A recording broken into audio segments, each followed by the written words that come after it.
તો બીજી બાજુ વાત કરીએ તો દ્વારકાના સીએનજી રિક્ષા ચાલકો સીએનજી પંપની અવ્યવસ્થાના કારણે પરેશાન થઈ રહ્યા છે અને એસડીએમને આવેદનપત્ર પણ આપ્યું છે। દ્વારકા ખાતે અંદાજે 200 થી 250 જેટલી સીએનજી રિક્ષાઓ છે, જ્યારે નજીકનું સીએનજી પંપ દ્વારકાથી 30 કિલોમીટર દૂર અને કુરંગા ગામે આવી છે। ત્યાં દરરોજ રિક્ષા ચાલકો 60 કિમી અપડાઉન કરીને ગેસ ભરાવવા જાય છે, ત્યારે સીએનજી પંપ સંચાલક દ્વારા અલગ નોઝલ રાખવાને બદલે રેગ્યુલર વાહનો સાથે રિક્ષા ચાલકોને લાઇનમાં ઊભા રાખી કલાકો સુધી ઊભા રહેવા માટે મજબૂર કરવામાં આવે છે।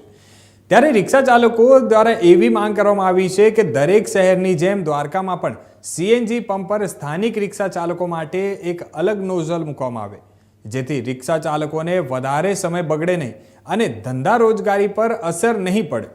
હાલ 30 કિલોમીટર જાવક અને 30 કિલોમીટર આવક અને 2 થી 3 કલાક પંપ પર લાઇનમાં રહેવાના કારણે રિક્ષા ચાલકોનું આખો દિવસ આમ જ બગડી જાય છે। જો ધંધો એના કારણે નથી થઈ શકતું, જેથી તમામ રિક્ષા ચાલકો દ્વારા હેલીપેડ ખાતે એસડીએમને રજૂઆત કરવામાં આવી છે અને આવેદનપત્ર આપી યોગ્ય વ્યવસ્થા કરી આપવા માટે રજૂઆત કરવામાં આવી હતી।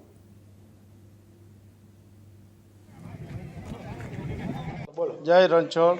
અત્યારે અમે ટોટલ 200-250 રિક્ષાવાળા દ્વારકાના ભેગા થયા છે અને તકલીફ એ છે અમે કે અહીંથી કુરંગા 30 કિલોમીટર જવાના અને 30 કિલોમીટર આવવાના, એટલે ગેસ માટે તકલીફ પડે છે અને અહીંયા ગયા પછી પણ અહીંયા હજી રોજિંદો જે વાહનો જે હોય ફોર વ્હીલ એ લાઈન પડી હોય છે અને અમારે લાઈનમાં રહેવું પડે છે।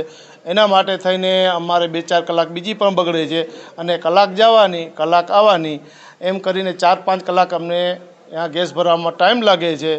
माटे अमारे ए रिक्वेस्ट है कि अमने यहाँ जो पंप है एमां एक नोजल अलग आपे रिक्षावाळाने, एटले अमारा जे आ रोजीनो 200-250 परिवार जे रिक्षावाळानो रोजी है एने वधारे ने वधारे आवक थाय एना माटे थई अने एक नोजल आपे एना माटे अमे प्रांत अधिकारी साहेबने अत्यारे आवेदनपत्र आव्या छे अने आप्युं छे एवी रिक्वेस्ट अमे करी छे।